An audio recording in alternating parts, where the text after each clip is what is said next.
Friday, the 13th of January, 1948, the flag of the United Nations stood at half-mast. Mahatma Gandhi was dead, assassinated. And for the first time in its history, the United Nations Assembly set aside a day's session to honor a man. Not the head of a state, a general, a king, but a lone man who, without army, riches, or political alliance, had been called the most powerful man of the 20th century. Who was this man that all the world should mourn over him? 5 feet 5 inches tall, wearing a hand-spun cotton loincloth like the poorest of India's untouchables. What then was the power of this man? Mohandas Karamchand Gandhi was born in Porbandar in western India on October 2nd, 1869. His Indian forefathers had long ago discovered infinite sources of power unknown to the scientists of the Western countries.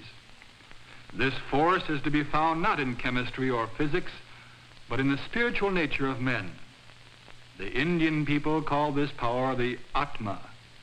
A man of unusual spiritual force is called a Mahatma, a great soul. While young Gandhi was a law student in London, England, he began to probe more deeply for an understanding of the nature of life, of truth, of love, of power. He studied not only his law texts, but 2 books which he believed to be the most important literature in existence. One was the Bhagavad Gita, the most ancient sacred book of India, and the other, the Bible. In the Gita, Gandhi learned about love, the force that holds people together and causes them to rise above themselves. There are good and evil in every man, but when a person loves, he strengthens the good in those about him. Truth, combined with love, is the greatest force in all the earth. Gandhi was to call its use non-violence, satyagraha, a greater power than that of the largest gun or bomb or army. In the Bible, especially in Jesus' Sermon on the Mount, young Gandhi found profound answers to his profound questions. The Gita and the Bible together offered to Gandhi's people the way of freedom and self-realization, and to these beliefs he eventually gave his life. Graduating from law school at the age of 22, he returned to India in 1891. He was sent to South Africa to represent the law firm of Dada Abdullah, and there Gandhi rose to great success and personal wealth. But the appalling social conditions all about him weighed on his mind with increasing heaviness. Neglecting his law practice, he began to teach and demonstrate the power of nonviolence, which he had discovered in the Gita and the Bible. In 1915, this amazing man, now 46, returned to his India. Multitudes of people gathered to hear his message of hope for freedom and dignity. He told them their weapon was non-violent resistance against the political forces that had held them in crushing bondage. On August 1st, 1920, Lokmanya Tilak died, the Indian leader of the Congress Party. He had been a man of fiery militant spirit, but he had recognized Gandhi as his political heir, the mild, slight man of the gentle spirit. The Congress Party, which had been organized in 1885, had become the central force in India's fight for freedom. And with Gandhi as its leader, the Congress Party established goals for a new India. The people of the Untouchables caste must be given equality and dignity. Indians, both wealthy and poor, must discipline themselves to a new morality: no alcohol, no opium. India's 300 million Hindus and 100 million Muslims must cease their bitter and deadly rivalry. There must be equality for women, and the people must establish a productive economy. In 1921, he began the new program simply, with a spinning wheel. India grew hundreds of tons of cotton annually, and yet Indians were unemployed half the year. Instead of sending their raw cotton to English mills, why not make their own cloth? Thus began the khadi, or homespun movement. And the women were being freed. The veils were coming off their faces.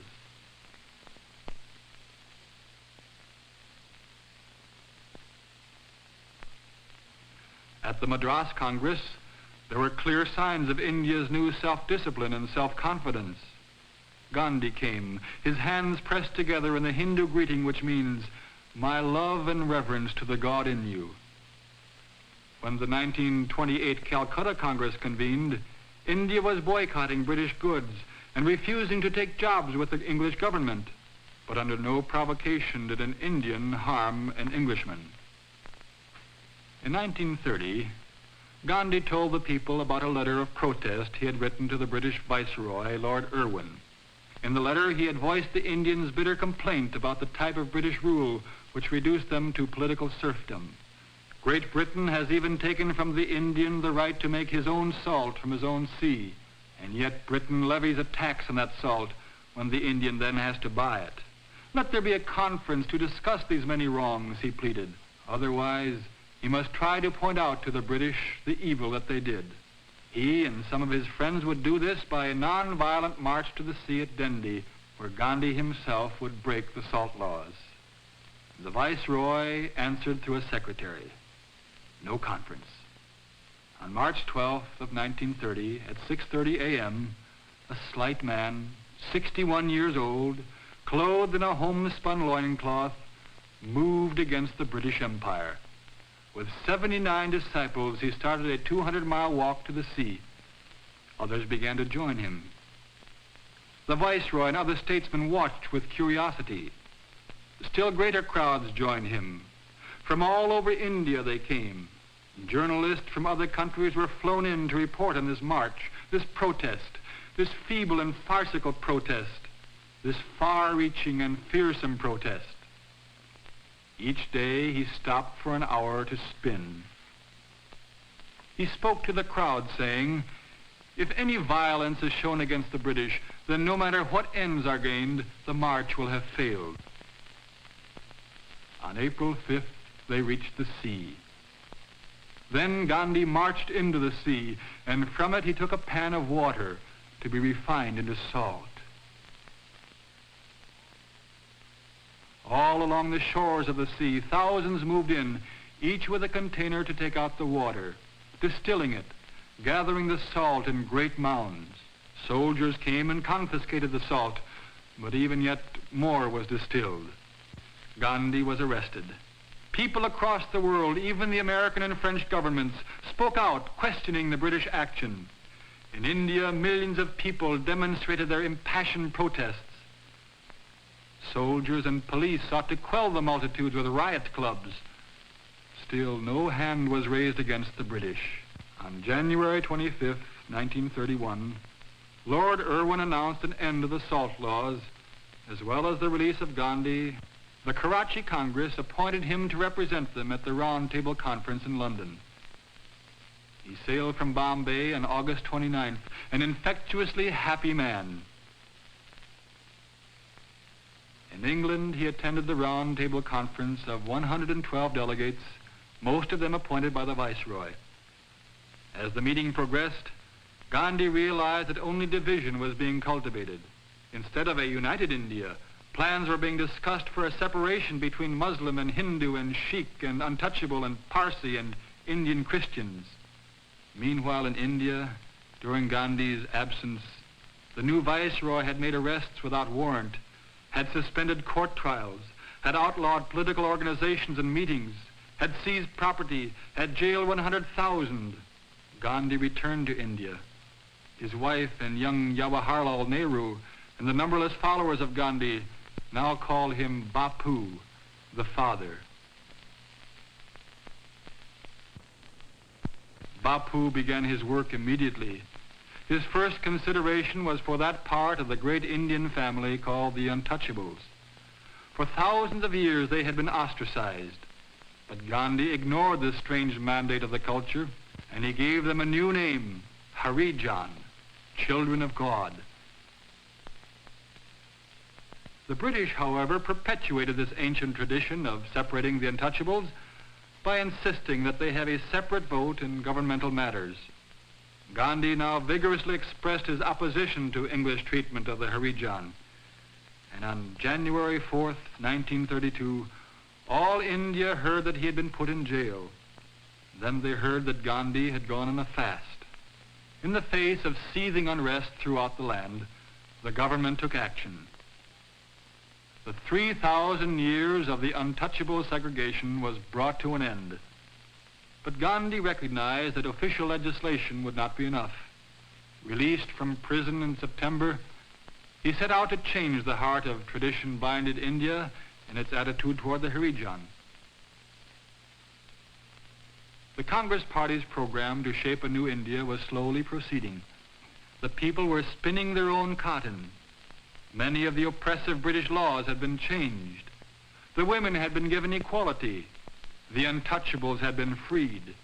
And the country and the people had a dignity they had never known. Gandhi was dissatisfied. He was still looking for the answer to the great enigmas that were embedded in the life of his countrymen. So on October 24th, 1934, he announced his resignation from Congress. The essential life of India, he believed, lay in its 700,000 villages. With his wife, Kasturbai, he moved to Severgrad and began life as a simple villager. The world refused to accept his resignation. Congress leaders came to confer with this simple villager. Famous people of many nations and continents came to sit and talk in his one-room adobe hut. The floor was of swept earth, one rug, a spinning wheel, a soapbox for a desk. For a period of 4 years, Gandhi labored to develop communal life in the villages. Then a new unrest began to shadow India. England was threatened with war. What did that mean to India's hope for freedom? In 1938, Gandhi was forced back into politics. Serious differences of opinion began to manifest themselves in the Congress. Chandra Bose, now the Congress leader, was saying to the populace, "Give me blood, and I promise you freedom." Gandhi said, "Nations are violently giving demonstration of savage and futile warfare as a means of settling their differences. Now is the time to demonstrate nonviolence as the better means of seeking agreement and truth." In 1939, when the war exploded over Europe and Asia, there were many who followed Bose. Nonviolence was too idealistic, too difficult, too slow. On March 22nd, 1942, Sir Stafford Cripps met with the Congress leaders and proposed that a new Indian constitution be drawn up after the war. Gandhi called this proposal a post-dated check and left the meeting not to return. He now had but 2 words to say to their English overlords: "Quit India." These words electrified India. They set off an outburst of demonstrations throughout the land. The jails were filled far beyond their capacity. Gandhi and Kasturbai were among the prisoners. And while imprisoned, Gandhi's beloved Kasturbai died, her head in her husband's lap. For 62 years they had been married. Gandhi said of her, "She was more of me than I was of myself." After a dangerously weakening fast, the 75-year-old man was released from prison on May 6th. 75 years. What had been accomplished? Muslim and Hindu were hatefully engaged in outbreaks against each other. Britain still held India in a crushing grip. The world's warring temperament was creeping over Gandhi's people. Still, he went on, working, searching, praying. Then, on historic August 12th, 1946, Jawaharlal Nehru, Gandhi's friend, was commissioned by Sir Archibald Wavell to form the Indian government. While the new premier reviewed the troops at the frontier, Gandhi quietly and patiently traveled among the Muslims and Hindus who were at civil war with each other. But he went to Noakhali, a district 80% Muslim, on a pilgrimage of personal penance because Gandhi believed he shared the guilt for this internal strife. He walked from village to village, living with them, learning from them, trying to teach them to love despite their deep-rooted enmity. His followers, too, went to work in the villages, Hindus, Muslims, Harijans, Christians. And at his meetings for prayer, the Bible, the Quran, the Talmud, the Gita, all were read with reverence. The riots quieted. And on August 15th, 1947, the flag of independence flew over emancipated India. Free India, proud India, jubilant India. Pakistan was declared a separate Muslim state, according to the demands of Jinnah and the Muslim League. While the people celebrated, the British withdrew their military forces. Although there were problems still to be worked out, this was the consummation of Gandhi's dream. India stood before all nations as a symbol that nonviolence can be an invincible force. It can bring about the peaceful solution of international differences. And so independence came to India. And at the center of all, Gandhi, father, Bapu.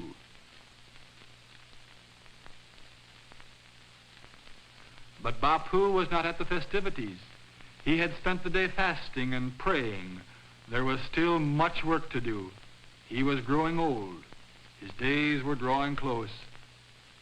On January 30th, 1948, at 5:30, Gandhi went from Birla House to his prayer meeting. A man who feared Gandhi's teaching and power stepped forward and bowed to him. The man fired a gun. And so Mahatma Gandhi, a great soul, finished with his life.